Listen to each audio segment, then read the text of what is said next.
Hi, hello guys, welcome to this channel. This video I will show you how to insert image in Google Docs mobile. So here you see my Android phone, and then I will open my Google Docs, and then I will create a new blank document.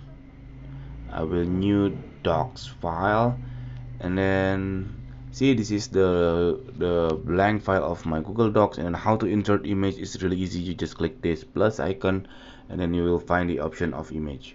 See, this is image option on the below, and then I will choose from the camera, for example,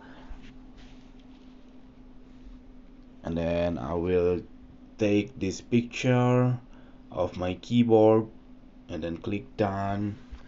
See, this is my image. How to resize it? You just press on the image, and then uh, you can press and hold,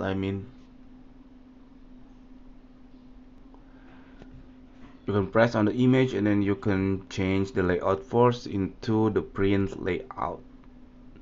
Make sure you turn on the print layout. Later you will able to resize your image. See, I will resize my image like this, or I can rotate it whatever I want.